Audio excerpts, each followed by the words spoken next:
Halo bro, selamat datang kembali di channel Fakta Unik.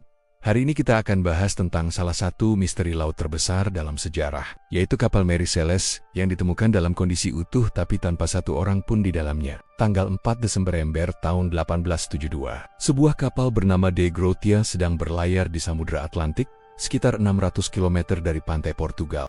Kapten David Morehouse dan awaknya melihat sebuah kapal lain yang tampak bergerak tidak stabil, seperti tidak ada yang mengendalikannya. Tidak ada tanda kerusakan serius, tidak ada tanda pertempuran, atau serangan bajak laut. Muatan kapal berupa 1.700 barel alkohol industri masih utuh dan aman. Tapi yang bikin merinding bro, tidak ada satu orang pun di kapal. Semua awak kapal termasuk Kapten Briggs, istrinya Sarah, dan putri kecil mereka yang berusia 2 tahun. Semuanya menghilang tanpa jejak. Sekoci penyelamat kapal hilang, seolah-olah mereka sengaja meninggalkan kapal dengan terburu-buru. Tapi kenapa? Log buku harian kapten terakhir ditulis 9 hari sebelumnya, tanggal 25 November, dan tidak ada catatan tentang masalah atau bahaya apapun. Kaca-kaca jendela di kabin basah dengan air laut, padahal kapal tidak dalam kondisi bocor. Sejak penemuan itu, ratusan teori bermunculan mencoba menjelaskan apa yang terjadi. Teori pertama adalah serangan bajak laut. Tapi ini tidak masuk akal, karena semua barang berharga masih ada dan muatan tidak disentuh.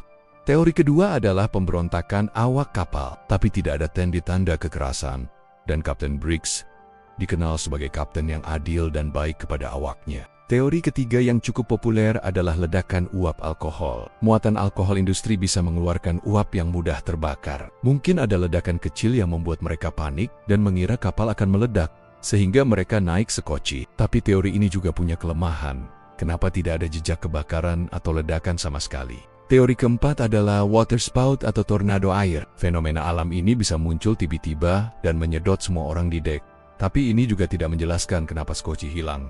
Teori paling masuk akal yang dikemukakan para ahli modern adalah kombinasi beberapa faktor. Mungkin ada ledakan kecil uap alkohol yang tidak meninggalkan jejak, tapi cukup menakutkan. Panik, mereka naik skoci dengan terburu-buru, mungkin masih terikat tali ke kapal induk. Kemudian badai datang, tali putus, dan sekoci tersapu ombak dengan semua orang di dalamnya tenggelam. Tapi sampai hari ini, tidak ada yang tahu pasti apa yang sebenarnya terjadi pada 10 orang di kapal Mary Celeste. Tidak ada jasad yang pernah ditemukan, tidak ada barang pribadi yang tersapu ke pantai, tidak ada kesaksian dari siapapun. Mereka menghilang seperti ditelan laut. Itu tadi fakta unik tentang Mary Celeste. Kapal hantu yang awaknya menghilang tanpa jejak dan menjadi salah satu misteri laut terbesar dalam sejarah. Jangan lupa subscribe bro, karena kita akan upload video setiap hari, agar kamu gak ketinggalan fakta unik lainnya. Sampai jumpa di video selanjutnya.